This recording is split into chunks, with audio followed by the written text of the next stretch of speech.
নমস্কার বন্ধুরা, ক্যাডিটিকে চ্যানেল ব্লগে তোমাদেরকে স্বাগত জানাই। আশা করি তোমরা সবাই খুব ভালো আছো এবং তোমাদেরই ভালোবাসায় আমিও খুব ভালো আছি। আজকে আমি তোমাদের সঙ্গে শিঙি মাছের একটা আলু আর কাঁচা কলা দিয়ে একটা ঝোলের রেসিপি শেয়ার করতে চলেছি। এটা খুবই স্বাস্থ্যপ্রদ একটা রেসিপি। তার জন্য আমি দেখো এখানে 7টা শিঙি মাছ ধুয়ে কেটে নুন হলুদ মাখিয়ে রেখেছি। এবার প্রথমে আমি গ্যাসটা অন করে দিয়েছি। এবার একটা প্যান আমি বসিয়ে দেব।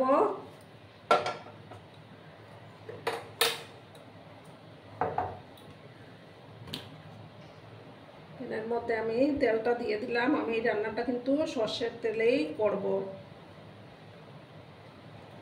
আর ভিডিও দেখা শুরুতেই কিন্তু একটা লাইক করতে তোমরা ভুলো না। তোমরা লাইক করলে ভিডিও বানানোর উৎসাহটা অনেক গুণ বেড়ে যায়। তেলটাকে ভালো করে আমি গরম করে নেব।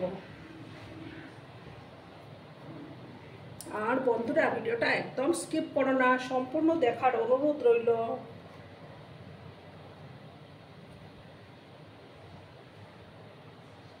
দেখো বন্ধুরা, তেলটা গরম হয়ে গেছে। এবার আমি একে একে মাছগুলো দিয়ে দেবো।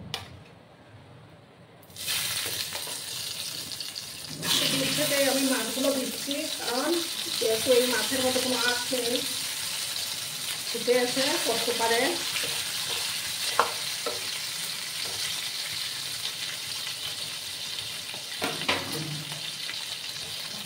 আমি একটু হাফ ঢাকা দিয়ে রাখলাম, যাতে করে আমার গায়ে এসে তেলের ছিটেটা না পড়ে। একটা সাইড হয়ে যাওয়ার পর আমি আরেকটা সাইড উল্টে দেব।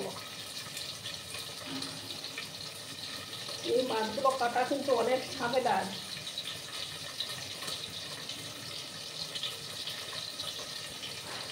দেখো বন্ধুরা, এবার আমি কাঁটাটা ছড়িয়ে দিলাম, একটু উল্টে দিচ্ছি আমি।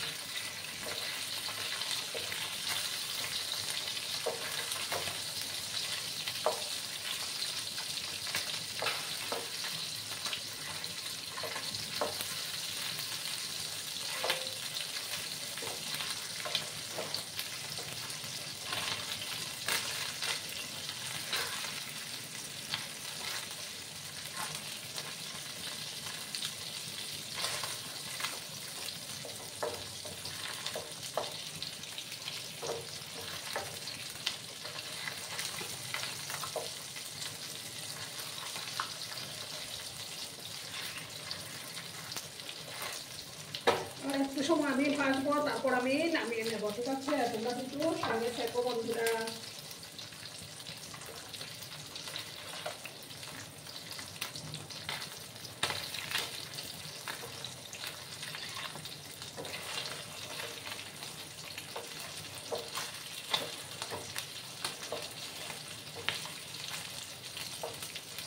এই গরমের মধ্যে পাতলা পাতলা ঝোল খেতে কিন্তু দারুণ লাগে। আর এটা বেশি করে খেলে মানে গরম থেকেও নিস্তার পাওয়া যায়।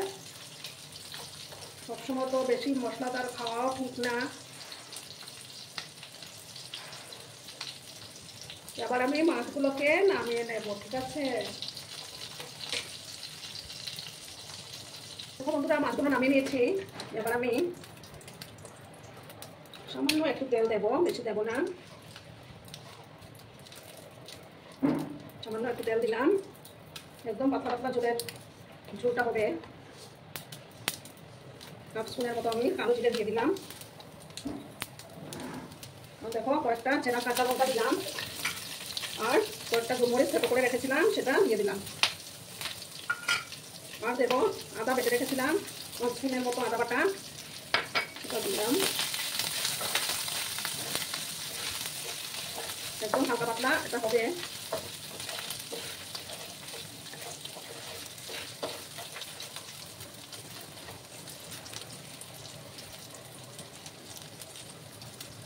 এবার দেখো, আমি একে একে এই যে আলু লম্বা লম্বা করে কেটে রেখেছিলাম সেই আলুগুলো দিয়ে দিলাম, আর কাঁচা কলাগুলো দিয়ে দিলাম। এবার পরিমাণ মতো হলুদের গুঁড়োটা অ্যাড করে দেবো।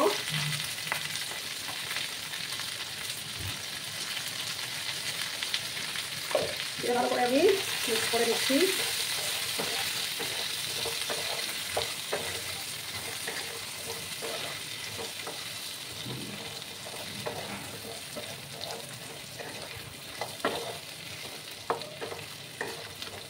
একটু সময় আমি এটাকে ভাজা ভাজা করে নেব।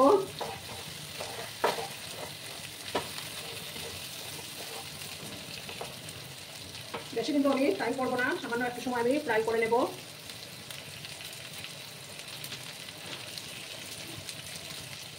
দেখো বন্ধুরা, এবার আমি 1 চামচ জিরে গুঁড়ো দিলাম। আর কোনো মশলাই আমি দেব না। লাল লঙ্কার গুঁড়ো এটাতে ইউজ হবে না।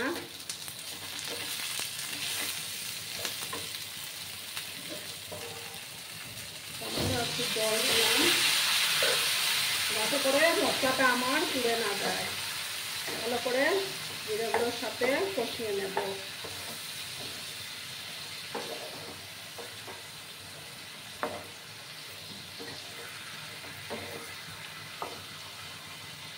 এবার আমি পরিমাণ মতো লবণটা অ্যাড করে দিচ্ছি, ঠিক আছে?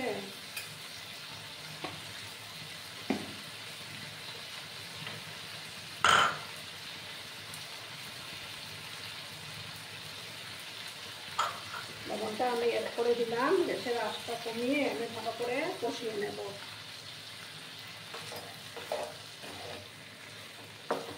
কিছুক্ষণ সময় নিয়ে মশলাটাকে একটু কষিয়ে নেব।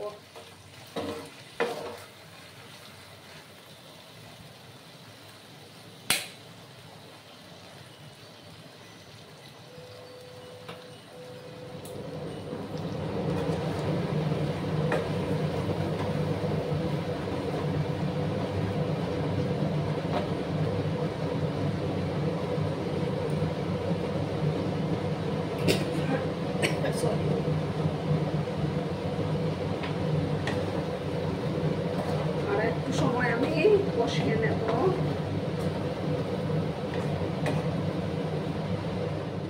দেখো বন্ধুরা, মশলাটা প্রায় কষে আসছে।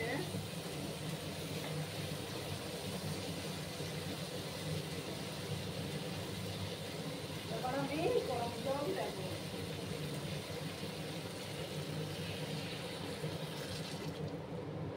ঝোলটা কিন্তু একটু বেশি দিতে হবে, যেহেতু এটা ঝোল।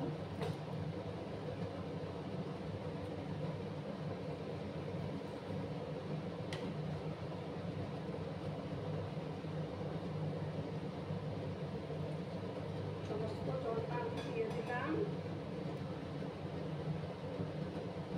এবার আমি গ্যাসের আঁচটাকে একদম লো করে দিচ্ছি, ঠিক আছে? লো করে দিয়ে এটাকে আমি 7-8 মিনিটের মতো ঢাকা চাপা দিয়ে রান্না করে নেব। তাহলেই আমার তৈরি হয়ে যাবে আলু কাঁচকলা দিয়ে শিঙি মাছের ঝোল। আমি মাছটা কিন্তু আরও একটু পরে আমি মাছগুলো দেব, ঝোলটা ফুটে উঠলে পরে। তোমরা কিন্তু সঙ্গে থেকো বন্ধুরা। বন্ধুরা, এবার আমি ঢাকাটা সরিয়ে দিলাম। এবার আমি মাছগুলো দিয়ে দেব।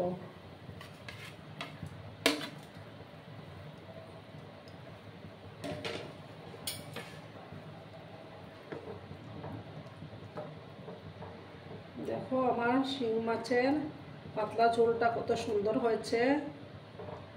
এইভাবে গরমের মধ্যে খেলে না প্রাণটা একদম জুড়িয়ে যাবে। বেশি মশলাদার খাবার খাওয়া তো ঠিক না। মাঝে মাঝে এইভাবে। এবার আমি গ্যাসের আঁচটাকে আরো একটু বাড়িয়ে দিলাম, দিয়ে একটু জাল করে নেব।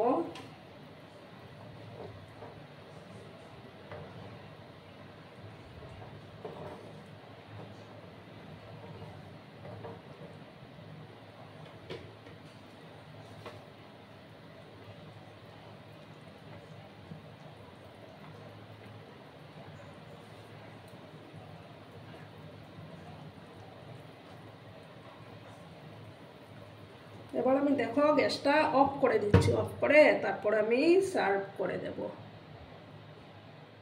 বন্ধুরা আমি সার্ভ করে দিয়েছি, কেমন হয়েছে অবশ্যই কমেন্ট করে বলো। কিন্তু তোমরা তোমাদের এই সুন্দর সুন্দর কমেন্টগুলো পড়তে আমার কিন্তু দারুণ লাগে। আর এতক্ষণ ধরে আমার ভিডিওটার সাথে পাশে থেকে আমাকে এতটা সাপোর্ট করার জন্য তোমাদেরকে আবারও জানাই অনেক অনেক ভালোবাসা এবং অনেক অনেক ধন্যবাদ। ততক্ষণে তোমরা সবাই খুব ভালো থেকো, সুস্থ থেকো, আনন্দে থেকো। আর আমার ভিডিওটার কোনো অংশেও যদি তোমাদের একটুও ভালো লাগে তাহলে অবশ্যই তোমাদের বন্ধুবান্ধবের মধ্যে শেয়ার করে দেওয়ার অনুরোধ রইল। ধন্যবাদ।